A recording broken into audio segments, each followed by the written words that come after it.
అందరికీ నమస్కారం. సితార్ ఎంటర్టైన్మెంట్స్ మన డాకు మహారాజ్ యొక్క విజయోత్సవ సభకు సెలబ్రేషన్స్కి పిచ్చేసిన పాత్రికేయ సోదరులందరికీ ప్రింట్ అండ్ ఎలక్ట్రానిక్ మీడియా వారికి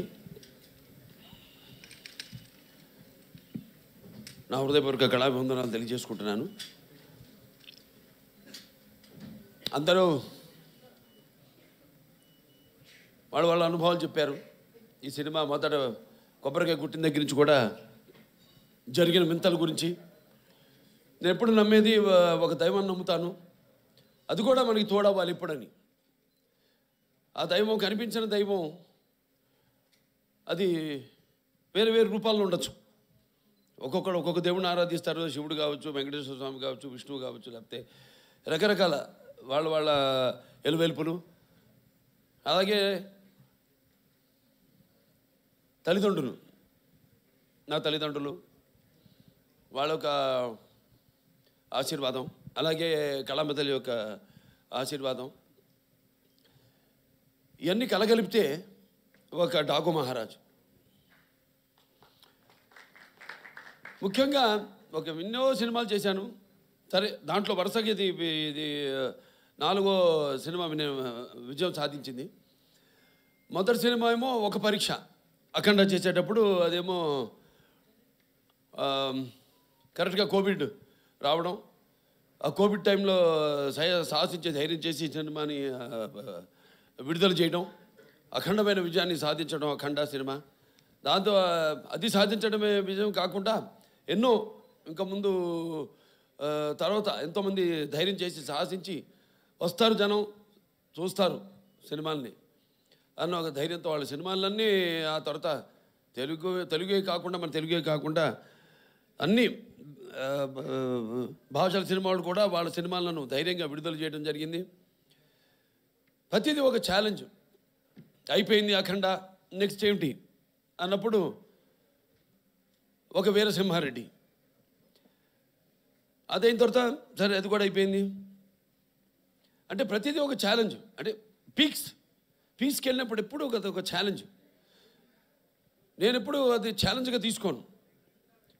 ఎందుకంటే నాకు ప్రేక్షక దేవుళ్ళు వాళ్ళు ఇస్తున్న ప్రోత్సాహం అయితే లేకపోతే వాళ్ళకి ఏం కావాలి. ఎందుకంటే మేము ఎప్పుడు ఎవ్రీడే కన్జ్యూమబుల్ కమోడిటీ, అంటే నిత్యావసర వస్తువును.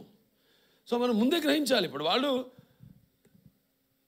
ముందే ఏం కావాలి, అది ఒక ఫుడ్ విషయంలో కావచ్చు, లేకపోతే రకరకాల ఏమేమైతే ఉన్నాయో వాటిల్లో వాళ్ళు సర్వే చేసి, సో దాని తర్వాత వాటిని మార్కెట్లోకి తీసుకురావడం, ప్రమోట్ చేయడం. దాని తర్వాత అలాగే ఈ సినిమా కూడా, ఎందుకంటే ఈ సినిమా అనేది మనిషి ఒక ఈ దినచర్యల్లో అంటే సతమవుతూ అన్న పానీయాలు అనే అవసరాలతో పాటు ఈ సినిమాను కూడా ఎంచుకున్నాడు. కాబట్టి ఆ సినిమా ఎలా ఉండాలి, ప్రేక్షకులు ఎటువంటి సినిమాని మనం అందించాలి అన్నది ఆలోచించుకోవలసిన విషయం. ఇండస్ట్రీలో నిర్మాతలు అయితేనేమి, దర్శకులు అయితేనేమి, లేకపోతే మా నటీనటులు అయితేనేమి. అటువంటిది దాని తర్వాత ఒక నేలకొండ భగవంత్ కేసరి అదయింది. దాని తర్వాత ఏమిటి అన్నది స్టార్ట్ అయినప్పుడు ఈ డాకు మహారాజ్ సినిమా అంటే కథ నీటి గురించి. అది చాలా చిన్న సమస్య కావచ్చు ఇప్పుడు మనం అనుకోవడానికి, కానీ సినిమా ద్వారా దాన్ని ప్రజలు అది ముందు భవిష్యత్తులో ఎలా ఈ నీటి కోసమే ప్రజలు కొట్టుకు చేస్తారు అన్నది వాళ్ళ అవగాహన రేకెత్తించిన సినిమా మన డాకు మహారాజ్. టైటిల్ దగ్గర నుంచి కూడా ఒక ఛాలెంజ్. ఏం టైటిల్ పెట్టాలి ఈ సినిమాకి అంశం ఎంచుకున్నప్పుడు, ఈ ఒక నీటి సమస్యలు ఎంచుకున్నప్పుడు ఎన్నో సామాజిక మెసేజెస్, అంటే ప్రజలకి సినిమా కేవలం వినోదం కాదు, వాళ్ళ ఒక ఆలోచన రేకెత్తించాలి అన్నది నా నాన్నగారి నుంచి కూడా నాకు వరకు అది వస్తున్న ఒక పరంపర. దాన్ని ఎలా మనం ఈ సినిమాలో దాని గురించి ఇవ్వాలి. నేను ఒక రాయలసీమ అంటే తక్కువ వర్షపాతం ఉన్న ప్రాంతం, దేశంలోనే 2 అతి తక్కువ వర్షపాతం ఉన్న ప్రాంతం. ఆ జిల్లాలో హిందూపురం ఎమ్మెల్యే నేను. ఆ ప్రాంతం యొక్క నీటి సమస్య అంతా తెలుసు. నాన్నగారి ఒక మానసిక పత్రికలు, ఈ తెలుగు గంగ అయితేనేమి, హెచ్ఎన్ఎస్ఎస్ అయితేనేమి, లేకపోతే గాలేరు నగరి అయితేనేమి, ఇవన్నీ అయిన తర్వాత ఎలా మళ్ళీ మనం పూర్తి చేసాం. తెలుగుదేశం అధికారంలో ఉన్నప్పుడు ఎలా, నేను ఎమ్మెల్యేగా ఉన్నప్పుడు అంతా రాసిపెట్టింది. నేను ఎప్పుడు ఎలాగైతే అన్నారు ఫస్ట్ టైం ఏమైనా బుక్ చేయడానికి ఆవిడ షెడ్యూల్లో ఉంది. కరెక్ట్గా నేను ఎమ్మెల్యే అయినప్పుడే అది పూర్తి కావడం, నేను నా హిందూపురానికి నేను నీళ్లు ఇవ్వగలగడం. సో ఇదంతా అదంతా కాకతాళీయంగా యాదృచ్ఛికంగా జరిగింది. ఇప్పుడు ఆ నీటి సమస్య గురించి సినిమా తీయాలి అని ఒక ఆలోచన వచ్చింది. దాన్ని ఎలా ప్రజెంట్ చేయాలి మనం అనుకున్నప్పుడు, రాజస్థాన్ ఎక్కడైతే ఏముంది, ఇక్కడ మన తెలుగు వాళ్ళు గొప్పతనం చాటుకుంటూ, అక్కడ రాజస్థాన్లో కూడా మళ్ళీ మనం వాళ్ళు దుక్కు దున్ని నీరు పోసి నారు పెట్టి అలాగే కోత కోసి ఎలా చేయగలుగుతాం, అక్కడ కూడా మన ఒక ఇంజనీర్, ఒక సామాన్య ఇంజనీర్, ఒక తెలుగువాడు వెళ్ళి ఎలా చేయగలుగుతాడు. చేసాం మనం ఇక్కడ సృష్టికి సృష్టి చేసాం. ఎలాగైతే మన రాయలసీమ గురించి చెప్పాను, మన ఇది అవిభక్త ఆంధ్ర రాష్ట్రానికి 6 ముఖ్యమంత్రులు ఇచ్చింది రాయలసీమ అని. సో అది పెట్టుకుని మైండ్లో, సమస్య చిన్నదే కావచ్చు కానీ రాష్ట్రాలు వాళ్ళ నీళ్ళ కోసం కొట్టుకుంటున్నాయి.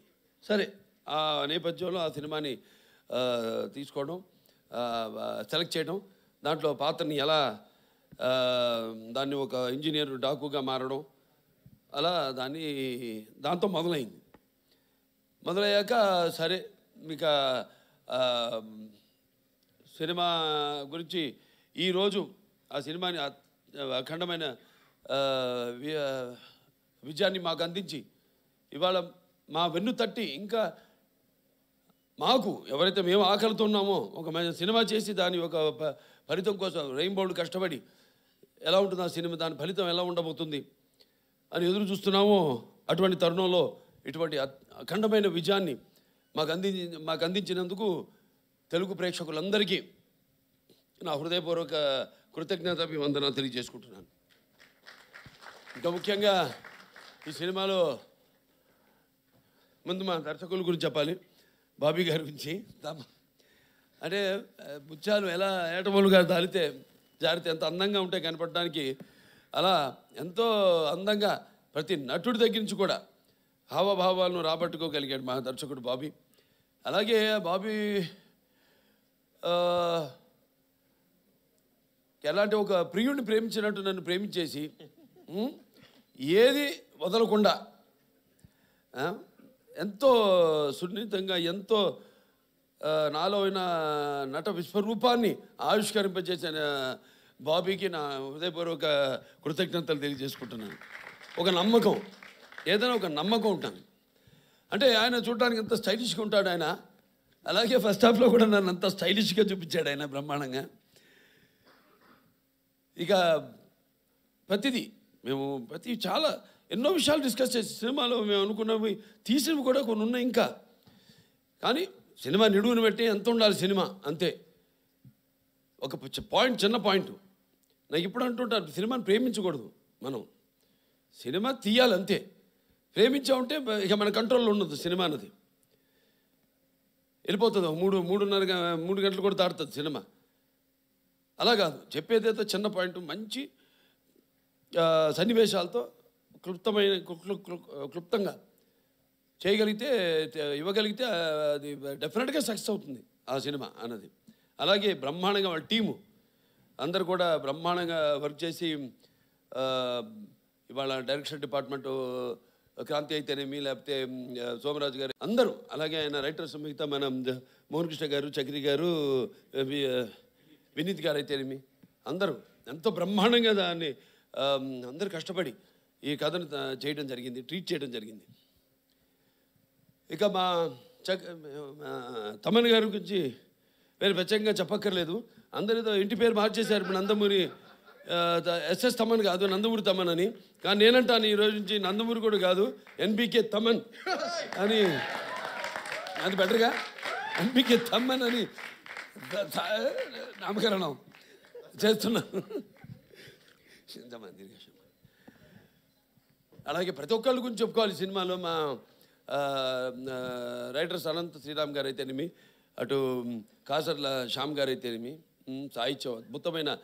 ఇందాక అనంత శ్రీరామ్ గారు పాడుతుంటే నా కళ్ళల్లో నీళ్లు, అంటే